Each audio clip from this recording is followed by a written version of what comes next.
The points race for the championship was decided early. An impressive feat considering the season is only 6 races long. But anytime the title is over with rounds to spare, drivers are left with a unique and enticing prospect. There's no pressure to perform over the long run. Now it's all for the glory of victory and nothing else. There's nothing more freeing than removing the weight of risk and allowing yourself to just go for it. We'll see if anyone can use that impetus to step up to the plate and stop the domination of Alex Johnson as we get ready to watch the final round of the Absolute Beginners League Formula Neagle Series. And you'll see it all live here on the Global SimRacing Channel. Hi, I'm Joe Peak, and with me in the booth is Stefan Schlager. Behind the scenes is our director, Sean Crackers Ambrose, and he's using cameras provided by Dougie Beard.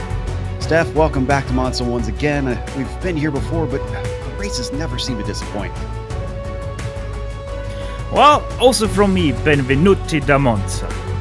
Joe, the fact that Monza always produces such great racing is so much down to the nature of this track. Long straights, only interrupted by tight chicanes and 3 normal turns, makes racing so much fun for spectators to watch and focuses racing much more on good brakes and acceleration than on the handling of the car. 11 turns in total, 5.793 kilometers or 3.6 miles. This track is probably the most iconic in Europe, maybe even in the world. We won't get anywhere near the track record at 121.046 held by Rubens Barrichello since 2004, because we're here racing in the Formula Renault 2.0.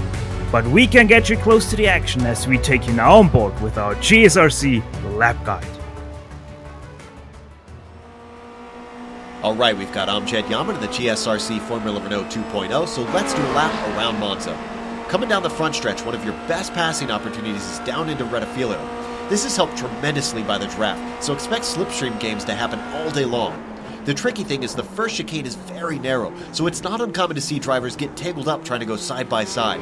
I can't tell you how many battles I've seen end in tears here because neither side was willing to give way. From there, we now come around Curva Grande. There's not much to it in the Renault, so just do your best to lessen the steering angle to keep from scrubbing off speed. Drift off to the right, spot your brake marker, and then slow it up for Della Roggio. The runoff here looks inviting, but the sleeping policeman means it's bad news to try to take this slow-slung Formula car over those bumps. Also expect the exit to get very dirty from the gravel to the left. Then it's a short burst to the first Lesmo. Ideally, you want to tackle this with a late apex, or else it's easy to understeer wide. Another quick straight, and you're into the second tighter Lesmo. This is an incredibly critical turn to nail if you want to keep cars from having an easy time passing you. That's because it takes you onto this long straight among the trees that's going to dip under the old banking. Then, as it rises back up, you'll brake for Ascari. This final chicane is another good spot to attempt to pass, but it's honestly pretty different from the others. It's faster, and there's 3 apexes instead of 2. Try to focus on your exit from the final left flick to make sure you won't be vulnerable heading down into the Parabolica. And even though I say that, keep in mind that this 180-degree bend is not ideal for passing anyways. There's a couple reasons for this, and they're not all that obvious at first glance. Not only does the final turn have a short braking zone, the fact that it leads onto the pit straight means anyone close enough to have a whiff of your draft is going to slingshot right by. Add in the potential effect of an over-under move, and if you're the car behind, it might be better to simply wait. But as we come to the line, we've now finished a lap around Monza.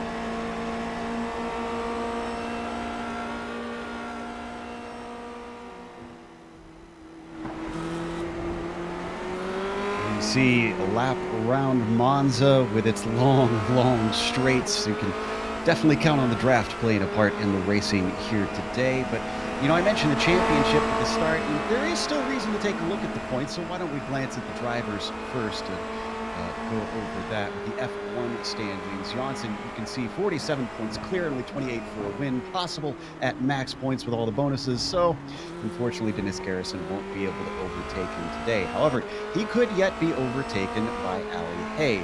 Might be a little bit more unlikely. The real fight there is for third. 2 points separating the 2 Brit drivers, Ali Hay and David Burns. And then Ali Cuoca is relatively close, having jumped up 2 positions into the top 5. Now, Steph, what about the Formula 2 championship? What are we looking at for those guys? Well, in Formula 2 we're also quite close here, especially for that first position between Josh Brain with 80 points.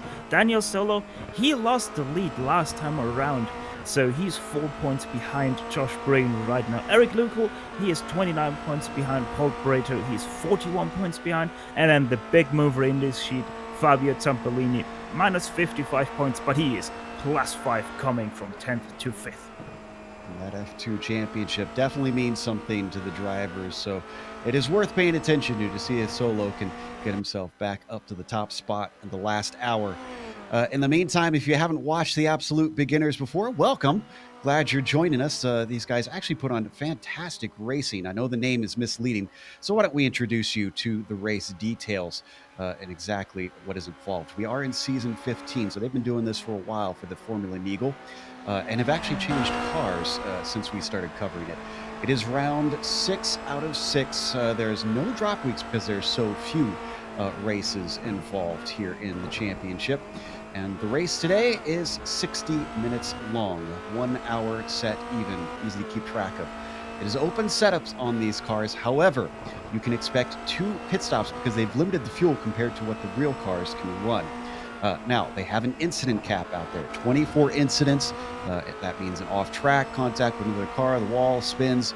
Those add up. You hit 24, you disappear from the track instantly. Just to keep drivers in check out there so that nobody can ruin other people's fun or that nobody's racing too recklessly. So should be a good race today. They have no fast repairs in this series. You break it, you bought it, and boy, these cars especially you don't want to damage on a track like this particularly, I would think, Steph, because of the high speeds. Not only because of the high speeds, but also you have a very long pit straight. It's normally not something that people are used to because this pit straight is quite massive. And as you said, because of the high speeds, you're also going to lose there. Even on your normal pit stops, you're going to lose there. So you got to be able to pack race. You got to be able to, while pack racing, also pit with your pack. Otherwise, you're going to lose even more than there. So first of all, keep your car clean. It's incredibly important that because of the high speeds, and you basically don't even want to run a rear wing here. Which we, by the way, we saw that in Formula 3 cars until they did forbid that. A lot of F3 drivers did not run a rear wings when they came to Monza. And thankfully they can't remove them here on the Formula Renault 2.0 here in iRacing. You got to have one on, but obviously they've trimmed those out tremendously as we ride on board with Thomas Kick, who currently sits in 7th after his first lap in. They get 4 laps, even though it is open qualifying. Cannot do more than 4 and will be penalized. And right now, as he heads through the first of the Lesmos, he's got a little bit of time to make up in terms of time here at Monza, quite a bit, honestly, with a second and a half, more than a second and a half, up to our pole sitter David Burns at the moment. Yeah, and I know I talked about, yes, it's much more about braking and accelerating, but even though we have so little corners, especially Lesmo 1, 2, and here Ascari, and obviously then down the road Parabolica, it's incredibly important to still have a good handling-wise setup, because otherwise you're gonna lose massively just throughout these 3-4 turns. Kick heading down to the Parabolica now. Let's see what he can do. He's already been demoted to 9th during this lap as others have gotten timed laps in. Come up to the line quickly out of Parabolica. The timing line is just coming up right about here. And as he crosses, let's see what this one does. It improves by about a 10th, so he doesn't go any higher on the timing and scoring, unfortunately. Stays in 9th as more drivers cycle in behind him. Matt Carballo in 11th. Vincent Brame currently up on the pole as he disposes of David Burns.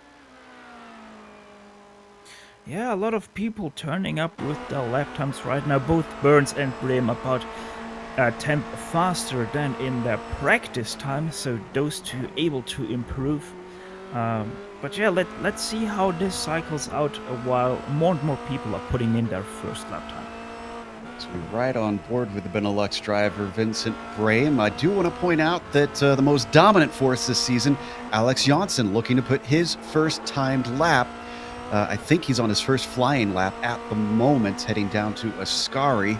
He does have a bit of a tow, too. Michael Haflidason up ahead of him. That's something we haven't talked about. Those tricky tactics that you can use in qualifying around here in open queue, Stefan, that I have to imagine we'll see a few drivers trying to use that.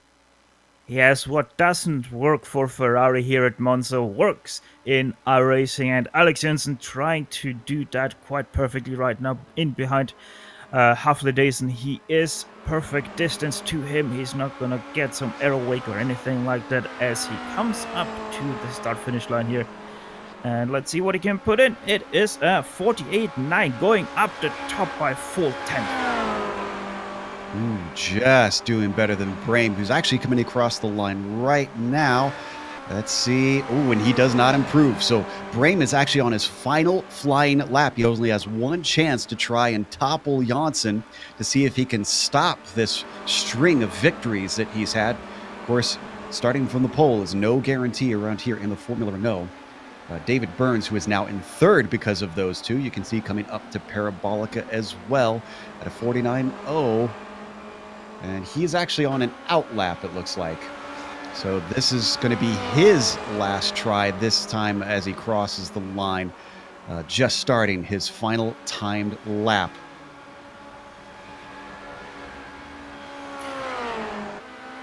One thing I'm quickly very impressed here about Vincent Brame is that he put in his 49.0 without any draft. So just a 10th off Alex Jensen, who had draft. That's impressive. So we might have to watch Vincent Brame here putting up a challenge for Alex Jensen. Still waiting on a number of drivers to get times in. Do you think we've got so many down the order without times just due to the off tracks you can get in the chicanes around here? Is that a real problem? You gotta be careful in the second chicane. You can get an off track there on the outside. Or if you cut over one of the chicanes, especially here in turn 1, if you cut too much on the inside of the first apex, you are gonna get a slowdown. So if you're too aggressive, yes, most definitely you can easily get here a slowdown going off track. Riding on board with Brame. I'm keeping an eye on Janssen as well because he's coming around. He could yet improve his time. He does not. Vincent Brame coming across, improves his time, and is it enough? It is just barely short, less than a 10th behind. Actually, no, barely a 10th behind, I should say. Yes, he improved his lap time by exactly 9 thousandths of a second. So João Valverde, who we haven't really paid attention to this qualifying, sitting in 5th at a 149.2. He's got quite a bit to try and make up to get any farther. He could get 4th as he's close to Dennis Garrison, but above that, it's another 2 tenths to try and improve. Oh, never mind. He goes to the pole. Wow, what a lap. On the last lap of João Valverde, he puts in a 48.8, a full 10th faster than Alex Jensen. Dennis Garrison might not have crossed in time. We're seeing if he comes around to complete a lap.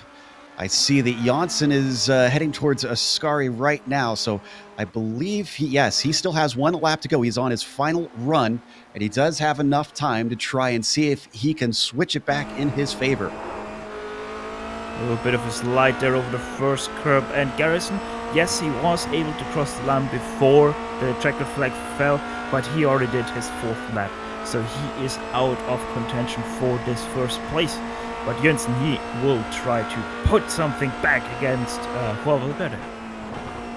Scandinavian comes around Parabolica, the final corner here at Monza. The finish line comes into view as he hugs the right side. It is a 10th. He needs to improve. Can he take it back from Valverde? Oh, so close. Wow. Less than a 10th. It is 3/100ths of a second, but he will be on the front row. And do we have any other runners coming to the line trying to finish their lap? I'm not sure. Is Garrison on his hot lap here? No, Garrison is already slowed down, so we have nobody left to challenge anyone here for the lead. That looks to be everybody. Haflidason do not believe, yeah, he has finished his final lap. So that solidifies our order. Let's go through our starting grid here for the final round, where even though the championship is decided, we have more excitement yet to come. Joao Valverde will be on the pole with Alex Johnson starting in second place. Vincent Brame begins with P3. David Burns starting in fourth next to him on the outside of row 2. Dennis Garrison managed to get up to fifth. Not a bad try with Josh Brain starting on the outside of row 3 at 6. Daniel Mute will be in 7th. And Ludwig Sauer will be P8. Jesper Lind starts 9th, and rounding out our top 10 will be Michael Haflidason. Fabian Jungblut is your driver in the 11th spot on this grid. Daniel Solo is going to be right beside him. Thomas Keck, the Strudelmeister, in 13th. Wojciech Podacek 14th. And Neil Bamber in 15th. Paulo Preto in 16th. Oleg Walker only getting a single lap here in 17th. Fabio Zampellini in 18th. Christian Freude 19th. And Mel Caballo rounding out top 20. Last the field, only one of them put in a time, Edgar Sancinelli in 21st. Everybody else starting from the back by default. Lance Simon 22nd, Guillermo Crevo in 24th, Colin Reese in 23rd, and Maxim Bunik in 25th. Those drivers might have done that by design, not entirely sure. As we said, the draft play is a big part around here. So you could yet potentially work your way forward as we watch the cars start to grid up. Looks like we will not get Guillermo Crevo starting this race, though. He has disconnected from the server. So maybe about 25 cars instead out there today. And as we watch them each slowly make their way to the grid, we'll see who is going to throw caution to the wind out there today, who just decides that points don't matter anymore, and it's time to try and get to this top step of the podium. You can see it is a long straight there from the start down to the first chicane, Rettifilio. We'll see if anybody sends one in, or if we have any problems. This track a little bit notorious for that first chicane causing a big enough checkup that drivers just inevitably trip over one another. Still a number of them waiting to get their way out there, waiting on Lance Simon, Maxim Bunik, Daniel Solo has not lined up at Alex Johnson, our champion for this season, is still waiting to get out there. Now he's taken to the grid. See if Joao Valverde can keep him from going 5 for 6 this season. Johnson has been unstoppable, as he has led almost all but a few laps of the entire season. With the engines starting to rev and the lights coming up, green flag is out here at Monza for the final round of the Absolute Beginners League. It looks like Valverde gets a decent start. Immediately, we see the top 4 slot into single file, trying to use the slipstream. Janssen to good effect. He moves to the outside, coming down to the Rettifilio chicane, but can he make it stick as they go side by side for the lead? They almost come together, but he can't get the run off the corner. Back in the middle of the pack. How clean is it back there, Steph? Everything perfectly clean so far. We had someone take a slowdown there on the first apex of the race, but everything playing out quite nicely. Valverde doing a great job trying to fend off from Janssen. He gets another look down towards De La Roja, but he's not quite close enough. A little bit more coordinated down in here, though. We have a car off track into the grass.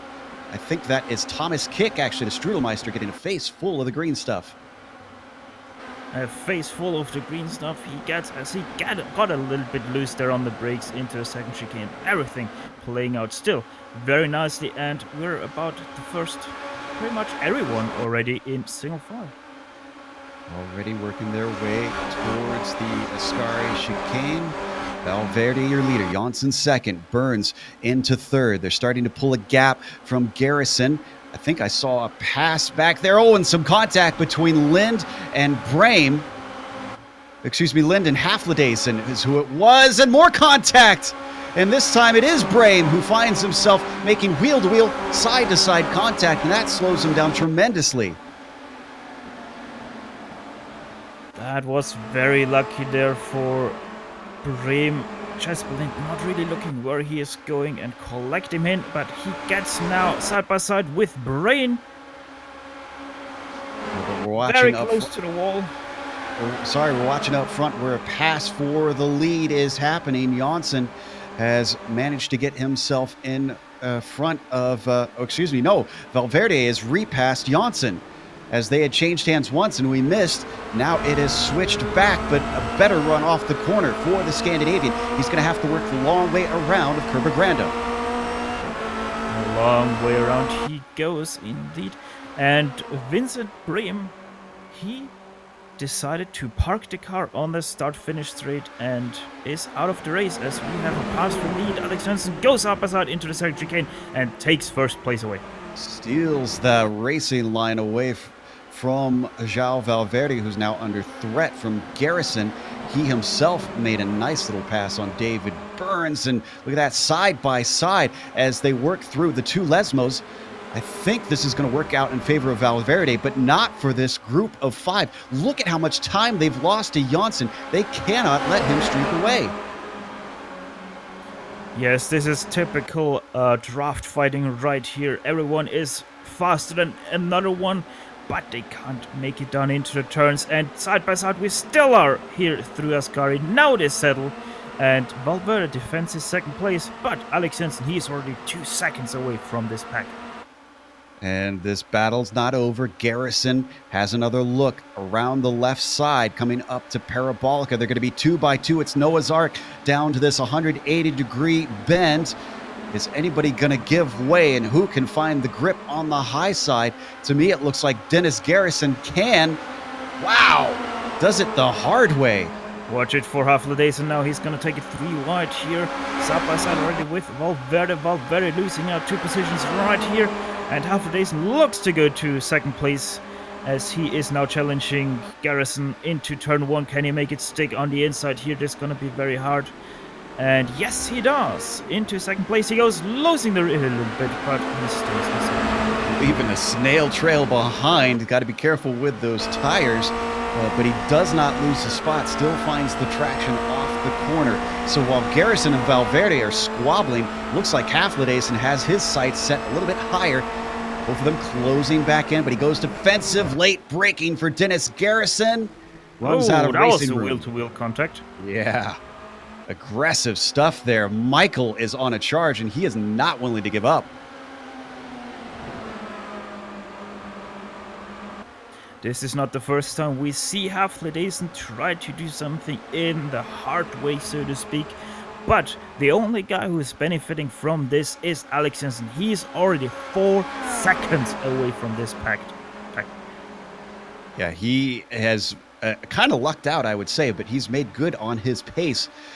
His one worry could be Haflidason, who seems to be able to pull away slightly in certain parts of the track here. He does seem to be the fastest of this group in race pace, but we're only 6 minutes in, and there's a long way to go as we ride on board with the Scandinavian, trying to chase down his, well, not fellow countrymen. I'm not sure, is Haflidason also from Sweden?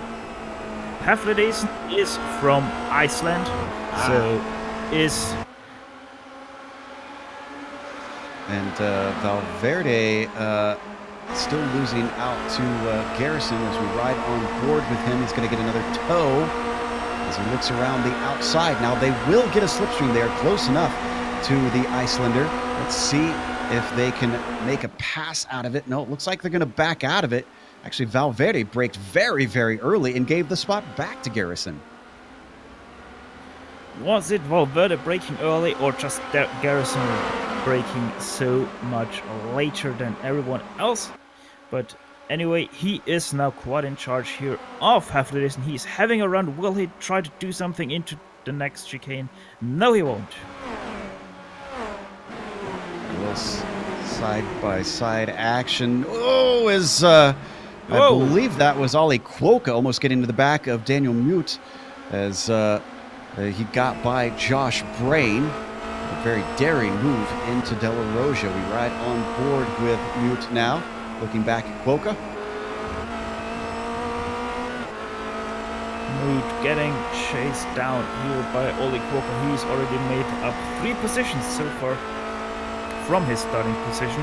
Josh Brain, the teammate right behind him, he is having the wrong gear right now in his car because he is going back. He already lost 2 positions from the starting grid. And really, we should point out, this whole group is pretty well connected all the way up to second place. Really, the first break that we've got, decent break, is between 10th and 11th. Sojo and Wojciech Podazek have got themselves a little bit of a gap there. Everybody else seems to be very much using that slipstream to stay in contact, as second place seems to try to get a breakaway. That's Haflidason and Garrison working together. Yes, they tried some bump drafting down the straight to the parabolic. It didn't quite work. But what they're trying to, what they're really doing right now is getting away, and every 10th by 10th they're getting away. So we will have to see if David Burns can do something about that. Oh, and something happened to Jesper Lind that we missed. Let's see if he took a tow or no, he worked his way in there. Now it is 2 stops. Can you pit this early, or does it need to be split up more evenly? No, I'm seeing him and Zampellini having damage, so I think something more happened there than what we saw. He had an off track I saw, but that would not be enough, really, I think, to make you come into the pits. It was just going through the gravel and the Lesmos. Speaking of which, look at this battle that we got on screen. Podazek holding off Neil Bamber, but for how long? Yes, he's holding off Bamber. It's Bambi, yes, but not the Bambi. He is our iRacing Bambi, not the real world racer Bambi. He is going not right now side by side into Ascari. On the inside, he takes that spot away. Nicely textbook move past Podazek into Ascari, and that puts Jungbluth all over his gearbox now as he stays right in the tire tracks. Look at him use that slipstream down into Parabolica, but it is very late braking into this corner. So it looks like he is just going to wait behind for now, knowing he's going to get an even longer stretch down the pit straight. Bad news up at the top of your screen for the rest of the field, as Janssen has just set the fastest lap. As our cameraman, our director, got a bit confused there with Jungbluth taking the very far inside line as Wojciech Podacek goes past Neil Bamber again for P11. So Bamber back into P12. His P11 sunshine didn't last all that long. So up to 9th place, we got even more battles. They're starting to separate into little 3-part packs. You can see this is the likes of Solo, Sauer, and Brain. Brain leading the pack in that blue and white machine. The black and blue that you see there is Ludwig Sauer. And Daniel Solo follows the caboose of the train. And it's quite interesting with Josh Brain here. He did quite good in qualifying, but since then he's just losing and losing and losing. It's quite interesting to see that from a driver that is normally quite good in the race. Absolutely, and glancing at my time and scoring, really the driver who seems to have gained some of the most is Michael Haflidason. He qualified 10th, and he's currently running 3rd, swapping 2nd and 3rd, obviously, with Garrison. So that is a phenomenal effort by him to get him into the position that he's in. Although right now he's starting to lose touch with Dennis a little bit. Now it's Burns on the back of him. Yeah, last 2 laps he made some mistakes there, especially through the Parabolica. So Haflidason probably just lost a little bit of focus there because he saw that Jönsson is just gone. 6 seconds right now separate 1st and 2nd. Burns with a nice draft, getting himself up into 3rd, and he's going to be followed by Joao Valverde, our pole sitter, who has gone the opposite direction of many of these drivers, slipping farther and farther back. Now he gets at least 1 away from Haflidason, finally getting demoted.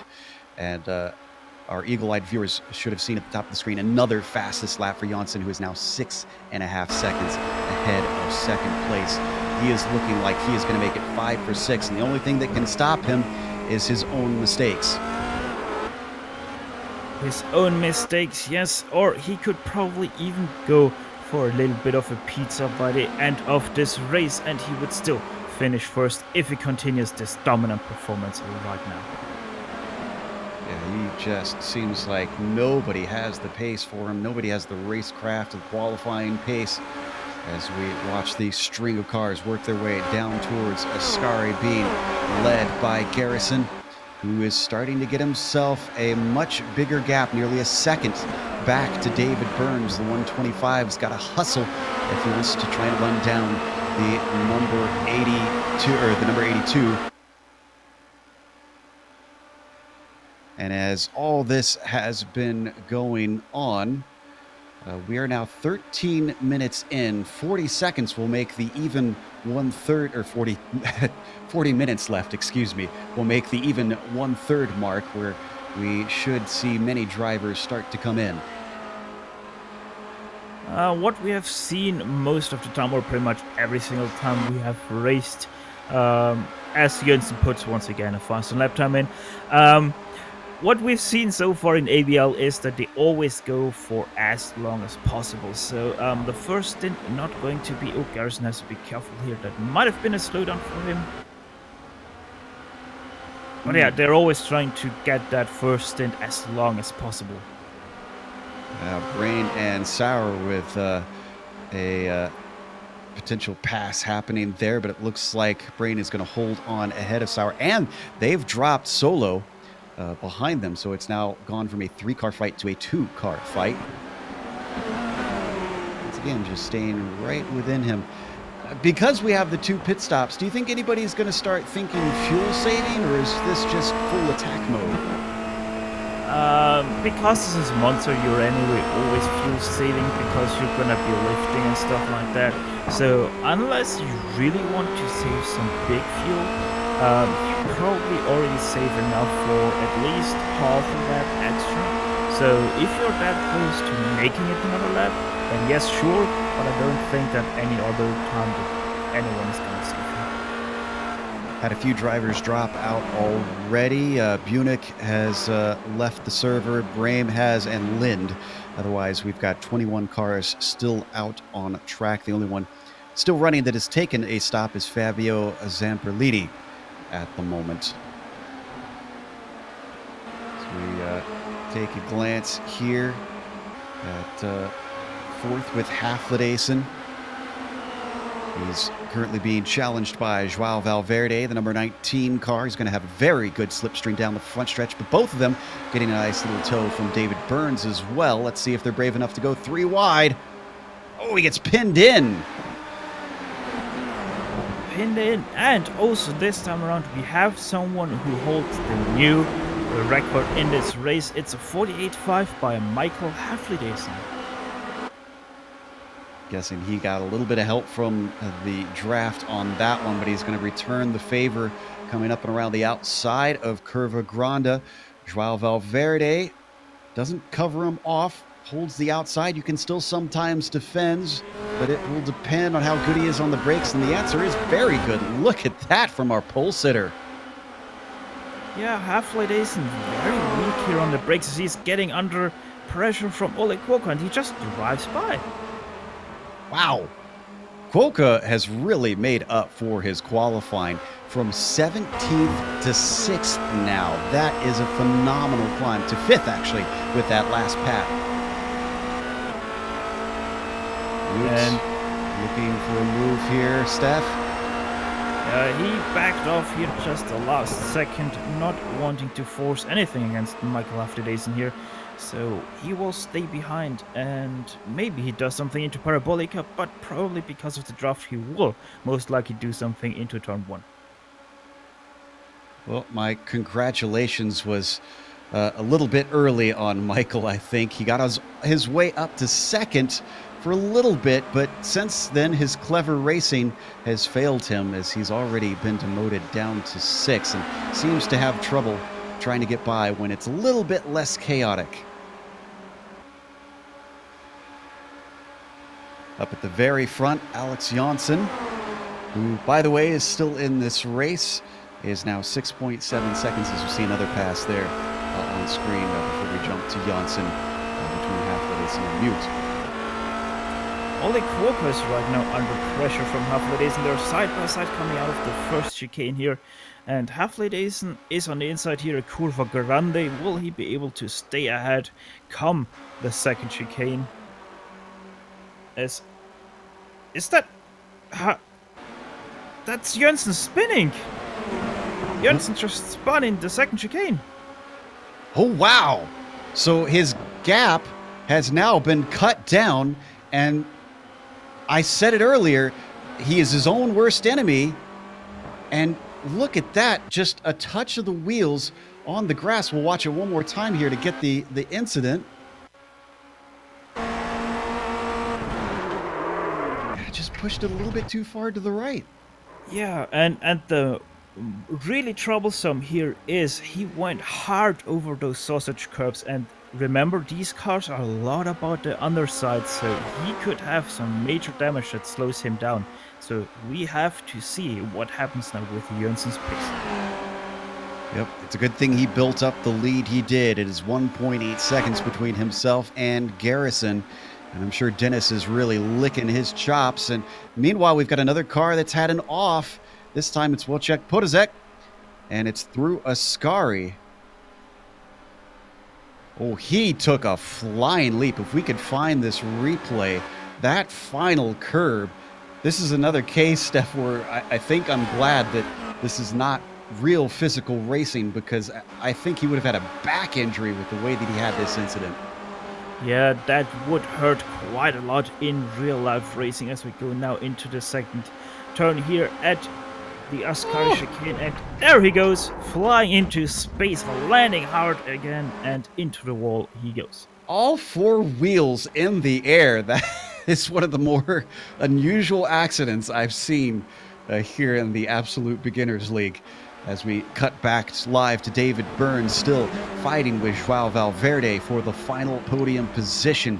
They've lost a little touch up to Garrison ahead of them in second place, but they're also breaking away from the battle behind them because of the squabble we've got between Half-Ladaisen and Koka.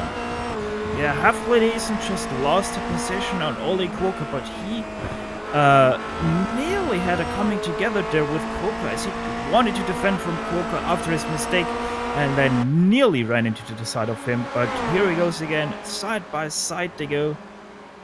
Up to Ascari, underneath the tunnel of the oval they go. 100 meters, 50 meters, still side by side. Koka comes back, Half-Ladaisen gets pushed wide here, and Ole Koka gets back the position. I think they actually made contact there. Half-Ladaisen almost getting shoved into the gravel. This means Daniel Mute is now on the back of them, but Half-Ladaisen's got the draft. He peeks to the inside. The white car trying to see if he can get back in front and back into fifth, and for now he does. But this has been some incredible action between this group here in the mid-pack. They are starting to fight really, really hard here as Koka goes on to the inside now, and up ahead Burns past Valverde on the draft. They're just drafting back and forth up in front to get as far away from this battle as possible, and Koka back up into fifth again. And all this back and forth means that not only is Daniel with them, but Josh Brain is starting to catch up. This could be 4 cars fighting it out to try and take that top 5 away. So they come around the Curva Grande. There's Brain, you can see just about with them. For once, we have no change of position down into the braking at Della Roggia. A bit unusual for this battle that in a braking zone they didn't switch positions, but hey, there's always a first time for everything. Up ahead, David J. Burns, he's slightly driving away from Joe Valverde. David obviously trying to get up to Garrison, and maybe even Janssen, who is struggling a little bit for pace since his incident. Yeah, I was just looking at that myself, and his lap time last time by was slightly slower. just slightly. I don't want to say dramatic, but that is a good sign for Dennis Garrison because, as you said, he has chopped it down by about 1/10.5, it looks like. So Dennis does have a hope of trying to reel in Alex Johnson. The question is he good enough? Is he consistent enough to try and take it for the rest of this race and be able to get that draft back? Good time. We're on the leader as he goes in for the first time. That is your first scheduled pit stop. Everybody else drives by, so maybe Johnson takes a safe route and gets some damage repaired. Ooh, number of drivers ducking in with him. Brain, Haflidason, Solo is in. Look, yeah, exactly. So split strategies right here. Tell you what, we need to get Neil doing a team race with Earl, and especially in a Porsche. That would be fun times. As already Johnson heading back out. Now, I wonder if this is Alex thinking, you know, suspecting that he had damage and thinking, well, it makes more sense for me to come in early and try to get that repaired, get back out, and get the car up to speed. Yeah, well, we will remain to see if it helped him or if he was just thinking, let's screw these tires, let's get some new on, because he was struggling with them, which can happen if you abuse them too much spin or something like that. They can remember that and they start to really not like you. Oh, as there is Valverde, he's crashed out of the second Lesmo. Oh, and he immediately takes a tow.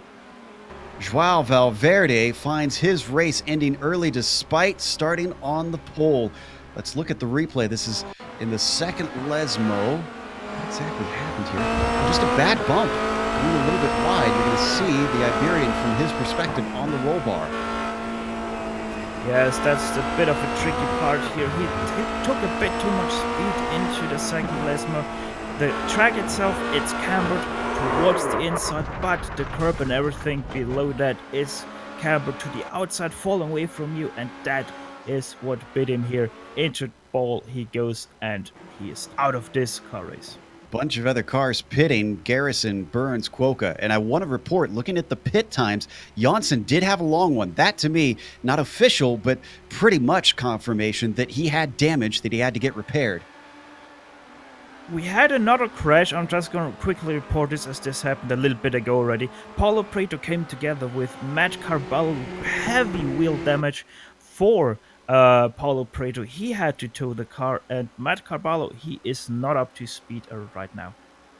Garrison is out, and as I suspected, because of that long pit stop for Johnson, Garrison is now at the point, and in fact, Burns is also going to get promoted to second because Johnson has been demoted down all the way to third, just ahead of Cuoca. This makes me wonder if Alex Johnson actually had his front wing replaced, because he lost about, what, 4 seconds? 3-4 seconds, and that's about the time it takes to change the front wing. So I wonder if that is what he had worked on then. But he could yet still have pace, try and catch up. We haven't seen a full flying lap from him yet. The last one around was... Oh, what a check into the wall. Oh. And he was the one we saw on the wall earlier, wasn't he? So did he get back out? He did get back out, had his car repaired, and into the wall he once again went. That was right behind Michael Haflidason. It will happen into the second chicane here after Autodromo, just taking too much inside curb, and away he went. Rocek's not been having the greatest of days. He's going to have a nice little virtual repair bill at the end of things. This one right on board. Oh. And there it is. So easy to... Seems like some of the bumps on the curbs on the exit are just maybe a little bit too sketchy in some cases. Is it safer for the drivers to maybe give it a little bit of leeway when they come out of the corner, or do you have to risk that to be fast around here? It's the thing. Yes, you have to risk it. You have to take every single inch that is available to you to be fast here, because it's so crucial to your lap time. As we right on board with Janssen, looking back at Quokka, who is giving chase. And boy, if there's ever a driver that you want to be able to hang on the coattails of, I think Alex Janssen is high up on that list, because Ollie certainly is getting a nice little boost in lap time. Curious to see if he'll actually attempt to pass or if he'll just decide to hold on behind him. Yeah, it's gonna be interesting because obviously Ollie Quokka, he is Alex Janssen's teammate, and one thing I just realized, I'm a bit slow at something like this, but I have to say that is some really nice livery on Alex Janssen for his championship win. Yeah, absolutely. As we watch him be followed by Ollie around. This is our closest battle, if you can call it a battle, as Ollie, of course, as you mentioned, teammates with him. Probably wouldn't want to mess him up too badly, even though the championship is won. Of course, naturally, if the championship is over, Ollie could say, well, I mean, I really have no reason to try and hold behind you. Yes, indeed. And we also got a word from Chorva what happened there when he wrecked. Actually, his pedals came loose. So much for that. One of the perils of sim racing, that your hardware still can fail, just like your equipment can fail in real racing. Just thankfully, you don't have to worry about your body parts nearly as much. So we watch Quokka continue to stay in the slipstream of Janssen. You know, if they were clever, I almost feel like Janssen and Quokka need to use the leapfrog effect to maybe find a little bit extra pace and see if they can chase down the likes of Burns and Garrison. Well, I can tell you something, they don't need to leapfrog. At last lap round, they were 7/10 faster than David Burns and 8/10 faster than Dennis Garrison. We had Colin Rees in the pits. I'm not sure if this was... Oh, he must be serving some sort of penalty because, yep, 15 seconds in the stall. He just took a pit stop on the previous lap, and the 161 returned immediately. They have a pit limiter on this car, but you still got to be careful how quickly you remove it. Yes, and when every single 10th counts, you sometimes can probably, maybe even accidentally do the pit limiter, and yeah, that's what sometimes can make all the difference. We check in on 7th place. Fabian Jungbluth is creeping forward on Daniel Solo with the 215. And I have to admit, this is one of my favorite paint schemes here in the pack on Jungbluth's car. Looks like some of the old classic Renaults appropriate on a Formula Renault 2.0. Ah, that's such a good scheme, that yellow, black, and white. Can't go wrong with that. Can't go wrong with that indeed, especially, as I said, on a Renault car. So it has to be fitting. So we've got... Sorry? Around Parabolica. I was just calling the action here. Jungbluth staying within the slipstream as we got some action between Sauer and Brain. Brain's going to try and see if he can slip up the outside to overtake 8th spot. 200, 150, 100 still side by side. Who is going to break later? Both break as late as possible, but Sauer able to defend his position against Josh Brain. What I wanted to say, up ahead, Alex Janssen, he is already up in the rear of David J. Burns, just a couple of tenths between them now. So it ain't gonna be much longer when Janssen starts to be able to pass David Burns. So if you're Dennis Garrison, Stefan, are you sweating right now? Or are you just not as worried, thinking that as long as you hold your pace, you got this wrapped up? Well, it depends. If Garrison gets some splits told between him and Janssen, then he probably isn't sweating. But if he's not getting, he's also not sweating, because both ways he knows that he has nothing against Alex Janssen as of right now. Had another incident, Matt Carballo in 14th. This is a single car incident heading into Rettifilio, and I think he just simply took too much curb. Yeah, that spun him around, so not really that much excitement for him, but he gets it turned back around and gets it going once again. Riding on board with our champion, chasing down David Burns.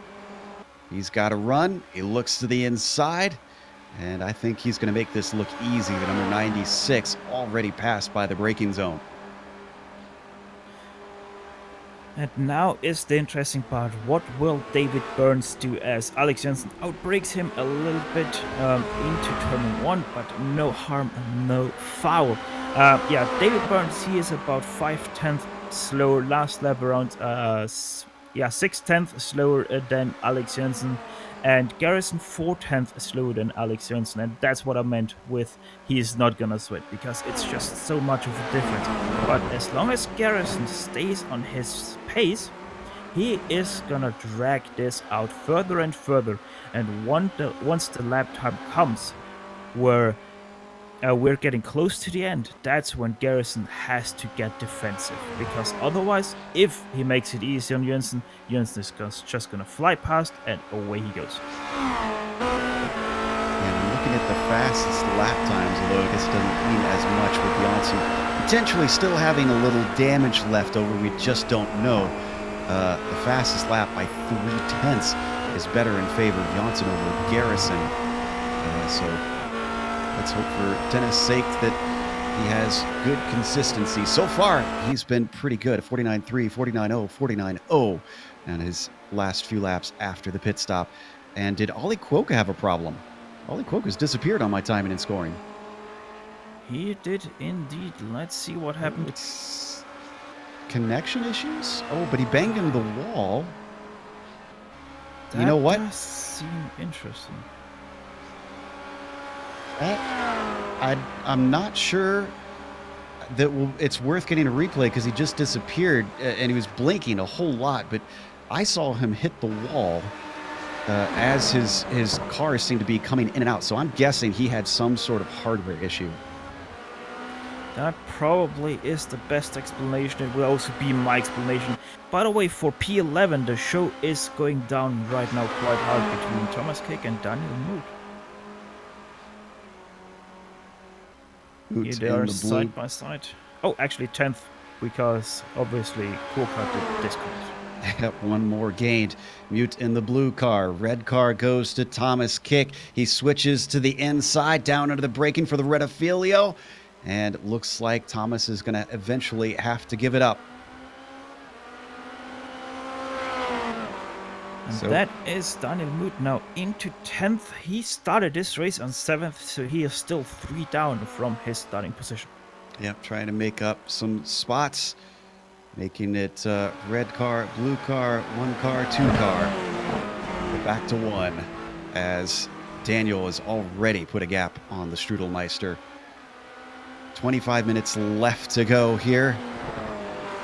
And though Janssen has gotten past Burns, Burns is holding on to the back of him and not letting him go. He is not letting him go at all. The car in front, that is the lap car of Lance Simon. He's right now the last 15th and the last driver on the lead lap of this race. Actually, sorry, 14th, because Ollie Quokka, he is not yet past. Yep, and he's going to just get by him now, but is he going to throw a wrench into things? Alex is trying to use his slipstream. Now they're both able to get by cleanly. Great heads up by Lance Simon to see those two battling and just let them through.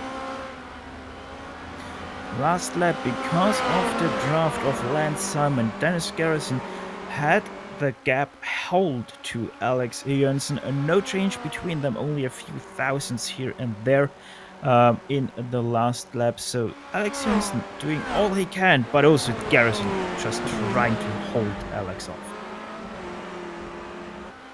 Down in 8th place. This is a battle that really has been swapping back and forth between him and Brain, but that is now broken up because Brain is pulling away from Ludwig. Instead, Neil Bamber now rocking up behind him, as he has had quite a few positions forward from his starting spot on the grid. 15th is where he qualified, and he is now in 9th. If he can overtake Ludwig, that'll be 8th even. Yes, Ludwig Sauer, he will try to hold off last lap around 3/10 slower than Bambi in behind. So yeah, we will have to see what Bamber can do against Ludwig Sauer to get this 8th place into his hands. Neil just riding behind him for now. I think we're seeing cars start to find their place around the track more according to their pace as fewer and fewer packs are showing up. Everybody managing to get their own little space on the circuit, not have to worry about being slipstreamed past constantly. Neil, though, is within the slipstream of Ludwig now, and if he can just get himself a launch off of Parabolica, as he's a little wide and off the apex, but I don't think it should hurt him too much. Just trying to power off of there as good as he can. That Benetton-themed machine should have an excellent opportunity down into the first chicane. Already a few kilometers an hour up on the speed of Ludwig Sauer. He will be there for turn 1, 200 meters, 150, 100 on the brakes they go. But Ludwig Sauer able to brake later than Neil Bamber, and he stays in 8th for now, but Neil Bamber with the better run out of the chicane. Great defense there from Ludwig, but another bite of the apple there for Neil Bamber. Coming up and around Curva Grande, but Ludwig does not defend to the inside as they come up to the second chicane. He couldn't do it last time. Can he do it the second time? Yeah, he's got it figured out. Nice job by Neil Bamber to slot into 8th. Into the second chicane, you normally want to be actually on the outside because the second apex is so much more important than the first one. But if you can make it happen here on the inside, it's your place to keep. Meanwhile, glancing up at the front, Janssen is reeling in the likes of Dennis Garrison. It is now 2.5 seconds. He's just chipping away at it. 49.1, a 48.7 last time by. As Dennis Garrison, a 49 flat, 49.1, 49.3. So Dennis actually struggling a little bit as his lap times are slowing down slightly. Quite interesting from Garrison what happens with him. Last lap though, 48.7 versus 48.6 from Jensen, so only 1 second towards Jensen. Yeah, I think Dennis must have had someone on the box there getting on the radio and said, "You got to pick it up, bud, or else this win is going to leave your hands." Alex Janssen still gaining, but as you said, only a 10th, so that is a good answer down to the champion. Let's see if Dennis can hold on for the final 20 minutes of this race. The last pit stop coming in, that could yet give him an advantage if he has a good one. Yes, as we all know and already are accustomed here on GSRC, the pit stops can decide so much. They can break up packs, but they can also bring packs together. So we will remain to see what happens after the second pit stop. So now that all the drivers have kind of settled into positions, have got space on track, like I mentioned, Michael Haflidason has climbed back forward once again.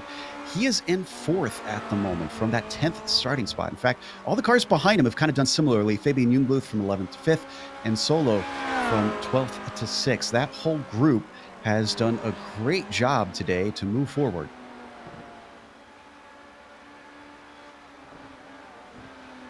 And one thing that is kind of interesting here, it's David Burns. He is right now sitting in 3rd, about 1.5 seconds behind Alex Jensen, about 5 seconds ahead of Haflidason. He started in 4th, he's 3rd right now, as Ray said, and he is holding his own race quite perfectly. Qualifying was a 49.0, he did a 49.1 last lap around, he just did right now a 48.9, so there we go. That is probably his personal best. No, not quite. But David Burns, I'm honestly quite impressed by his performance up to this point because he is holding the gap to Dennis Garrison ahead of him quite steadily, and also to Alex Jensen when he is not putting up a hammered lap time like he just did with a 48.5. David Burns is there. Yeah, fastest lap of the race of anybody has just gone to Janssen once again. That 48.5 that you mentioned, he is picking it up as the track starts to both rubber in and the sun going down slightly. The track temperature has been cooling. It is currently 5:47 virtual standard time right now here in Monza. It's only 100 degrees on the track. What would that be in Celsius, Stefan? That is 38 on the track, 31 in the sky. Obviously, we also have 3 miles per hour from the east, so not even the wind playing a single role today. Now, number of places with this being in a park where the trees are close to the track, and as the sun goes down, the shadow is going to cover more and more of the circuit. You'll see it especially once they get to Curva Grande and everything from there out to Ascari, much more in the thick of the woods. Yes, that is the awesome part about Monza with the park, with being right in a park, but it's also the sad thing about Monza that is in the park. Apart from Formula 1 racing, Monza does only have 2 more weeks that they are allowed to have racing on. So that is a bit of a sad that we only see 3 weeks of racing in total per year here on Monza. Meanwhile, Neil Bamber is still trying to shake Sauer. No, he's not trying to shake him. He's coming in to the pits. This is our first of our second scheduled stops. Neil Bamber, the number 45, down to the pit limiter and heading towards his stall. Yeah, Bamber seems to be about, let's see, yeah, it's 50 minutes to 60 minutes to go, so he is making equal stops here. Neil Bamber off his pit stall again. Wow. Just fuel in his car, and he's going to be off the limiter right now. One of the fastest stops we've seen so far at a 4.7 for Neil Bamber. That actually might do it to get him away from Sauer. We'll see if Sauer can respond.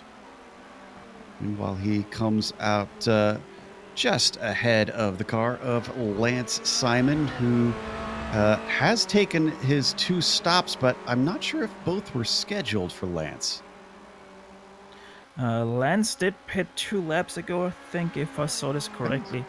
So yeah, will remain to be seen. I didn't see any damage when he came in, because he was one of the lappers when he came into the pit lane.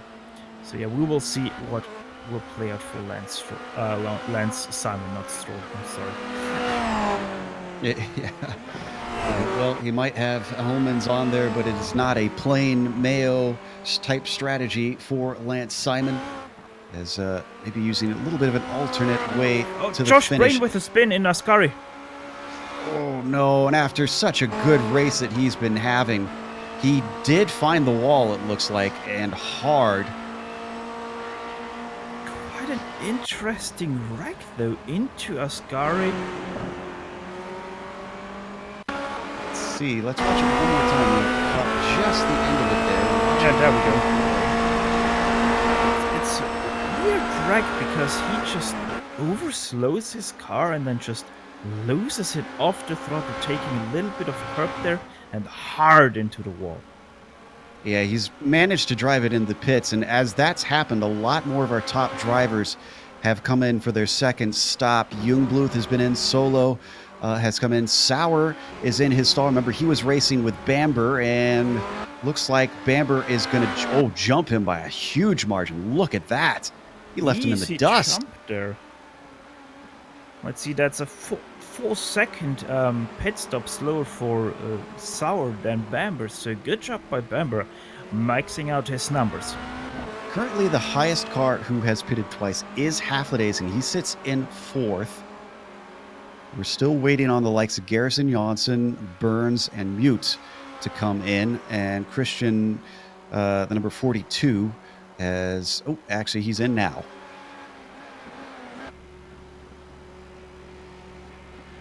And Haflidays, he's really helping out Daniel Mood right now, as Mood is sitting in the slipstream behind Leaders are in.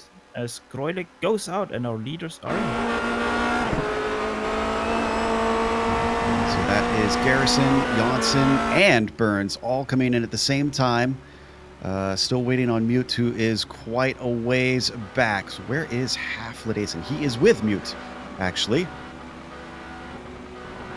Garrison in and out cleanly with, wow, Garrison with a 4.4. What a pit stop. That is exactly what Dennis needed to respond to Janssen. He's about half a second faster in his stall. Very interesting there from Garrison. I just am looking at the numbers right here, and Fabian Jungblut, he had the fastest pit stop with a 4.2, and that makes me wonder, with everyone having at least a 4.6 stop, do they have enough fuel? That is a good question. Who is cutting it too tight? There's 12 minutes to go. With all the scheduled stops done, let's run down our top 10, give you an update on what's happened with everybody. Dennis Garrison started in 5th, sort of sneakily got himself up to the front pack, and when problems happened for our leaders, well, Dennis inherited that lead from Janssen, has since been trying to do his best to just run as quick as he can to keep Alex running him down. Alex, who we mentioned had a problem in De La Roja, has now cut it down to under 2 seconds, and he's got 12 minutes to try to reel Dennis the rest of the way in. He's been doing that steadily ever since his incident. David Burns, as we said earlier, has had something of a slightly quiet race. He's running in the podium. He started in 4th, and he's still all on his own out on the track, trying to stay within touching distance of Janssen in case he makes another mistake. Michael Haflidason sits in 4th. He's been one of the best climbers in terms of position since the start of the race, from 10th to 4th. He's settled now into that spot with no one really close by. Top 5 rounded out by Fabian Jungblut, another one who's gone a long ways upwards from 11th to 5th. Stefan, what's the next 5 look like? Well, Daniel Solo is right now your 7th place driver. He started in 12th, so he's up 5. Also quite a quiet race for him. He's quite steady in the mid 49s as of right now. Next up, it's Bambi. Neil Bamber. It's not Earl Bamber's brother. He is in 8th position, started in 15th. Sorry, he's in 7th, obviously. And yeah, also for him, a very quiet race. The next up, Ludwig Sauer, who we just saw battle it out with Neil Bamber just a few laps ago. He started 8th, he's 8th. No position change for him, but also quite a very good race from him. Daniel Mood, he is your 9th place driver. Started in 7th, he has lost 2 positions, so he's looking at Ludwig Sauer. So he can get that position away from him. That remains to be seen. In 10th, it's the Strudelmeister, it's Thomas Kick. Starting 13th, he is 10th right now, and yeah, he is also quite unchallenged from Josh Brain in 11th. I love the way you say strudel. I could listen to you say that all day. So 10 minutes left to go now in the race. We're in the dying stages of the last official championship race of the season. Again, if you enjoy the Absolute Beginners, boy, you are in for a treat a week from now, because they are heading over to a much smaller circuit with a much more, well, I shouldn't say much more interesting car, but a very fun car to watch, as Colin Reese now comes in for the 3rd stop of the day. Is this, or is this his last one?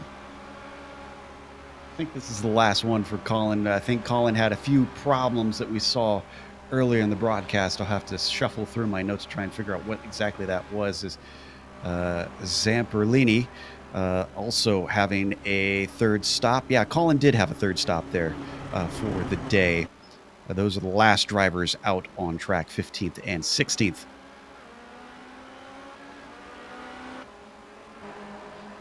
So where is Janssen now? 9 minutes left, and it's down to 1.2. Oof. I have to imagine he's starting to get a whiff of the slipstream now. He is 1.1 seconds back. The draft starts at about 2 seconds, or 1.5–2 seconds, thereabouts is where the draft starts in these cars, and pretty much any other car in this service. And yeah, Johansson, he is starting to really close in now. Last lap, as you were able to see on your screen, 3/10 faster than Garrison. So it won't take too much longer for Johansson to close in this lap. Okay, so put yourself in the shoes of Garrison. What do you do when Johansson gets to your gearbox? Do you let him through? Do you fight him hard? What's your position, Steph? Well, as I said earlier, Garrison, he is in the perfect spot right now. It's only about 8 minutes to go, so that's what, 5 laps, thereabouts. So when Johansson gets up to you, you will start to fight hard. You won't be able to always defend it, but you always have to draft with it. Just 3/10 that he's faster than you, so take that to your advantage. Defend hard. If he gets by, race hard and get that place back. So you don't think it'd be worth him trying to get cute and maybe use the slipstream to wait until the last lap? Do you think he's really got to be in front no matter what? I think when it comes to the last lap, Johansson will have the experience and his skills with him that he will be able to defend off a last lap charge. So you have to be able to make that pass before the last lap.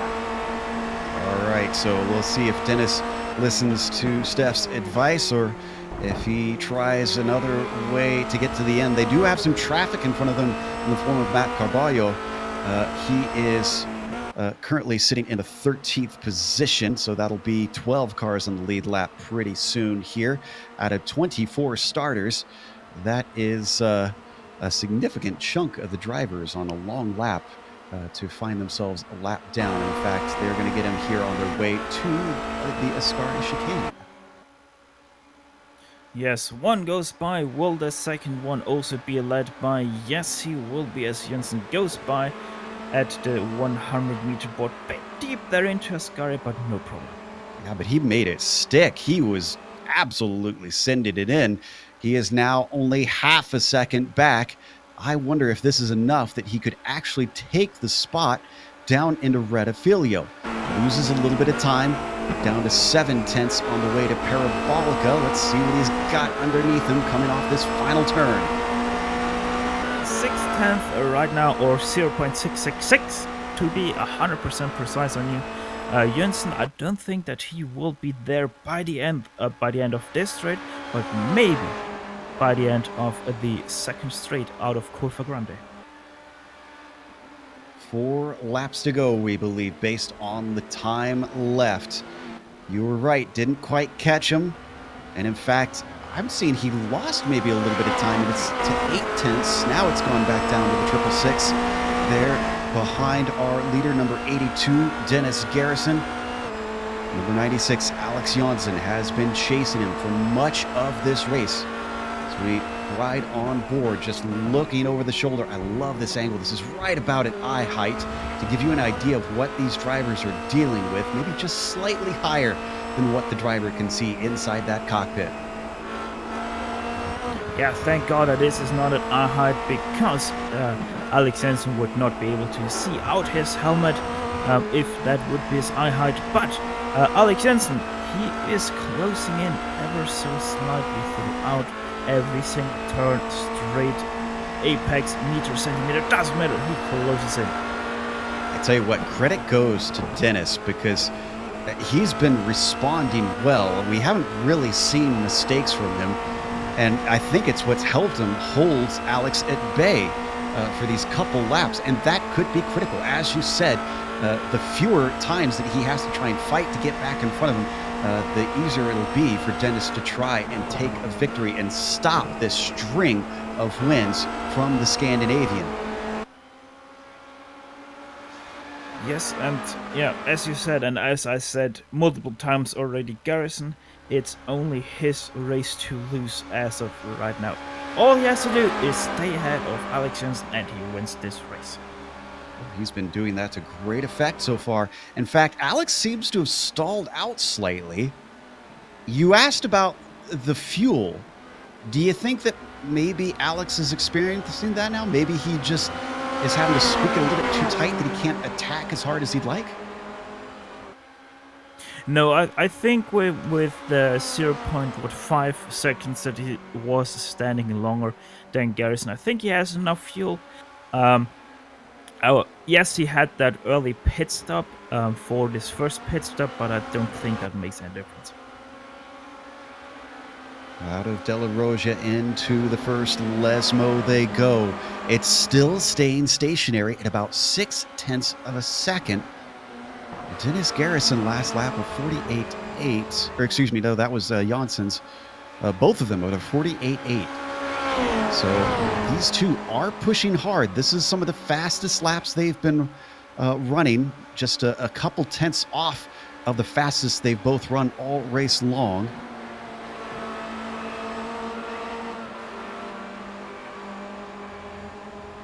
So as they work their way out of the Ascari chicane, we're going to get 2 laps to go this time by at the line. Down in 10th place. The only other battle we really have on track is between the Strudelmeister and Josh Brain. This is Thomas Kick and the 946 battling out on track.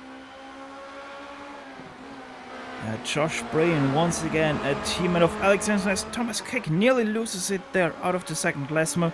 Let's see if Josh Brain can do something with this advantage on speed that he has right now on Thomas Kick. Through the tunnel they go and he lifts. Yep, he's going to wait, I think, until later in the race to try and get by, to give fewer opportunities, it seems, for Kick to get by. So as he sits and waits in his tire tracks, loses a little bit of ground coming down to the Parabolica, still holding at about 0.4. And actually, we might need to go back to our leaders because I am starting to wonder if Janssen is short on fuel. It's gone back up to 1.5, 1.5. He's losing ground. He is starting to lose ground. Let's have it here into... That's the 42 that we saw off track. Sorry to interrupt that they just went by. Go ahead. Yeah, I'm not sure. I'm trying to listen in onto Janssen if he lifts or something like that. He doesn't, or he didn't into Ascari. This will be the real. Let's listen on board here heading into the Parabolica. Let's see if he lifts early. This will be telling.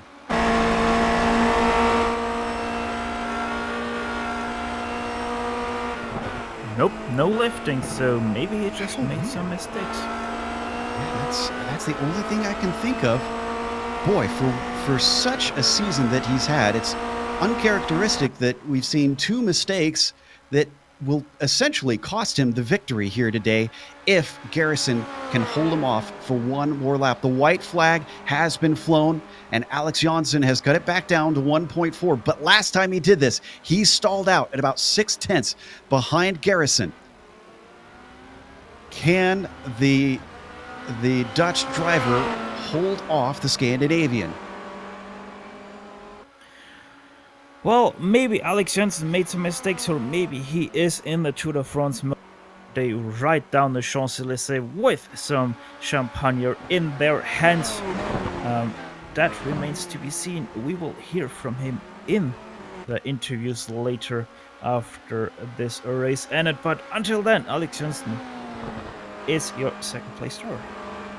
Second place by 1.3 seconds. He's really going to have to hustle if he wants to get a chance at a slingshot. He can't do it on the front stretch because the finish line is right after the Parabolic, and you can tell he's pushing as he dipped his wheels into the gravel out of the second Lesmo, and that did not help, and it stays at 1.3. Dennis Garrison, cool as a cucumber so far, heads through Ascari. It's the last chicane he has to deal with this race. Out of it towards the Parabolica. It's been cut down to 1.2 now, but I think that's too little too late.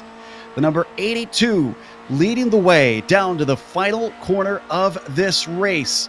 He inherited it, but he's made good on it since then. You're never handed anything in racing. You got to take advantage of what you're given.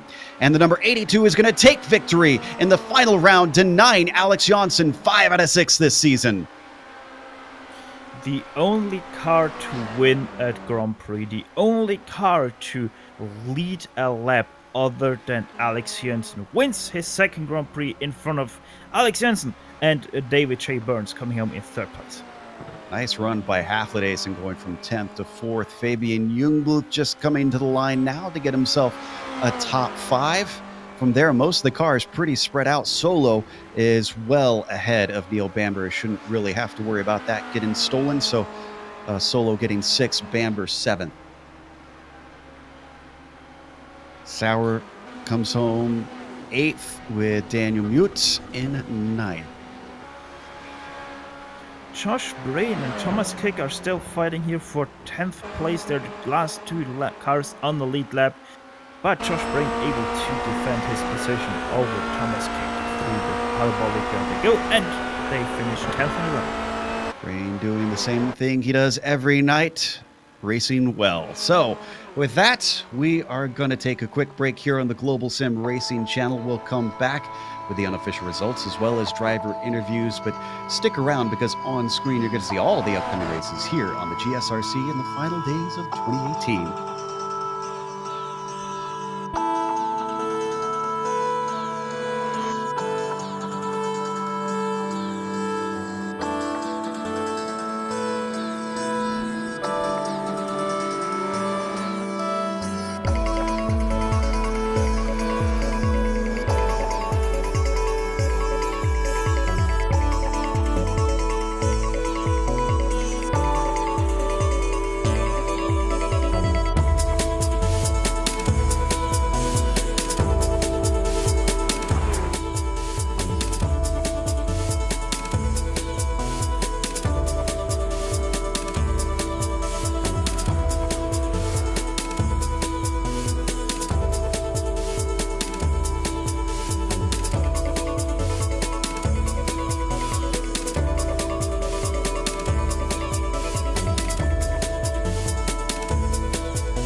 Back here to Monza. We just watched the final official championship round of the Absolute Beginners here, but we've got one more race to go after this.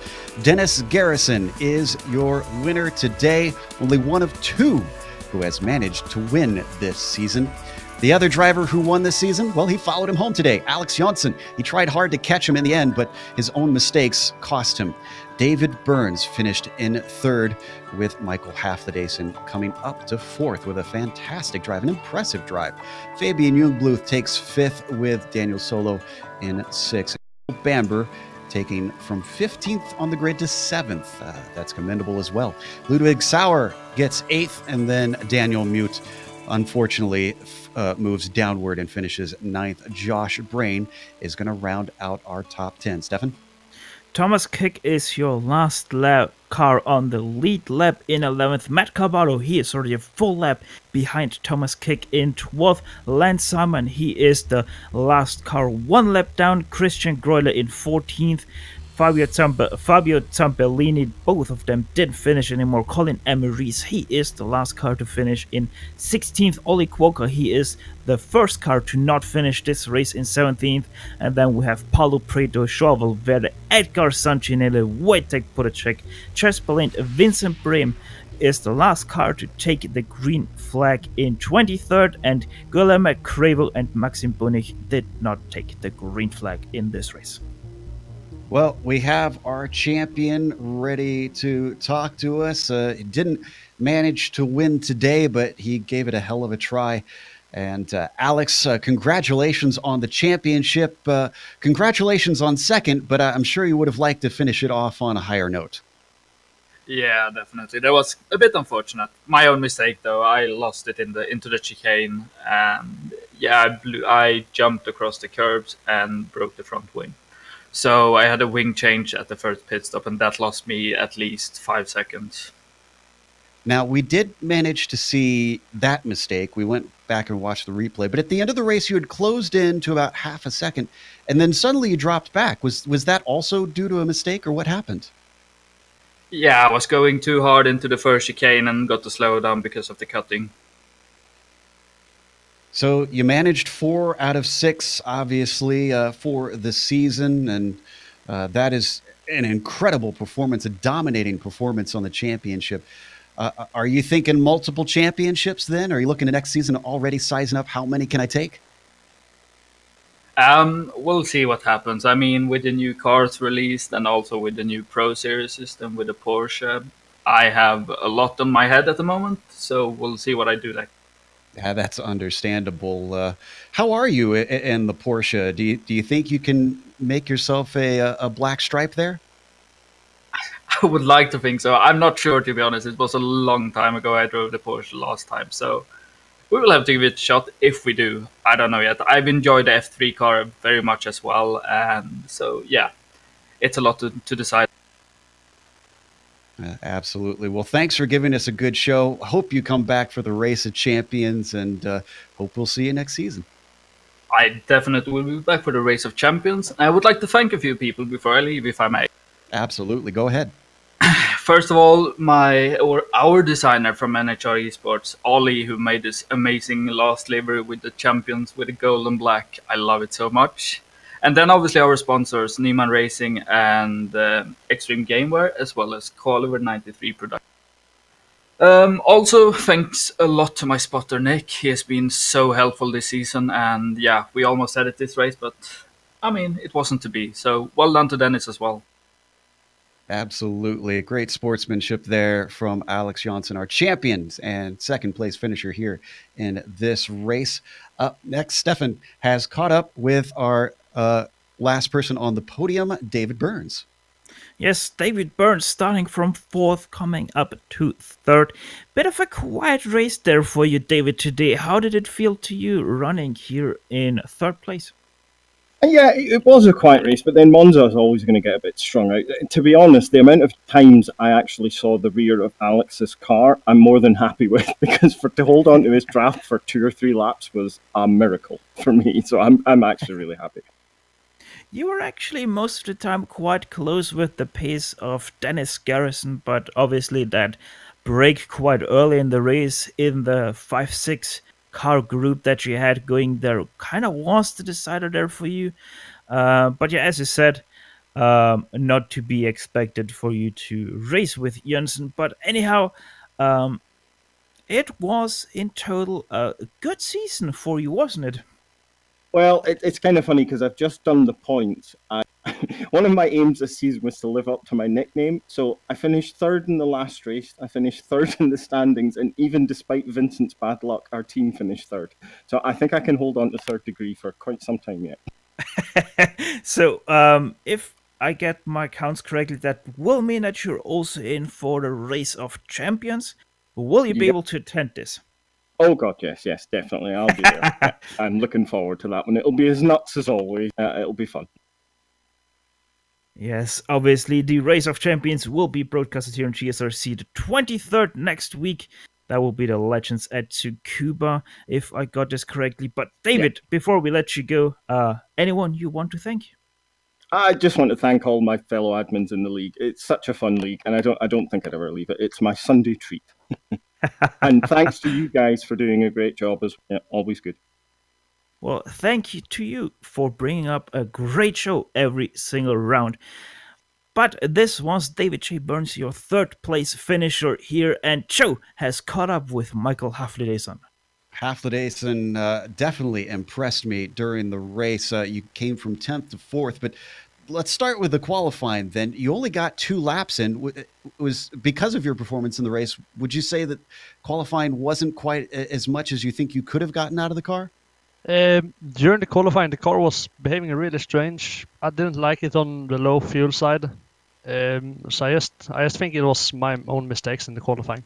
But yeah, during the race, the car was amazing. I mean, I had no practice beforehand, so I'm just amazed that I even made it through the race. But I'm so happy with P4, even though I really wanted the P3. Did you expect to be able to get all the way up to second at one point, or were you not surprised knowing how Monza races can sometimes be? Well, no, because after the first lap, it was maybe 1.5 seconds ahead to that group, and I was just behind them after my start. And through the second chicane, I just saw them all checking up, and all of a sudden I was just right behind them. So I was really surprised by that, but well, it is what it is. I mean, I'm not going to complain about it. So this will be the second time coming up that during GSRC's coverage that we'll get to watch you guys switch cars. How do you feel about that move? Do you feel like this will improve your position, or are you kind of unsure about what this will do in terms of where you tend to finish in the pack? Well, I mean, the Formula 3, I think we're switching to. The F3, I've been driving it a little bit. I'm quite comfortable with it, so hopefully it won't be too big of a change. Hopefully even better. Absolutely. We look forward to seeing how you adapt as well as everybody else. Congratulations on getting a 4th just off the podium, but again, an impressive performance climbing through the field. Yeah, thank you, and thank you for broadcasting this whole season, and also thank you to everybody who's involved making ABL a possibility. Yes, I concur. That was Michael Haflidason, 4th place finisher here today, and that's going to close things up for us. Again, we also want to reiterate a huge thank you to the organizers of ABL for bringing GSRC back season after season. We've had a joy watching it go from car to car and look forward to the unpredictability of everybody stepping into a new vehicle.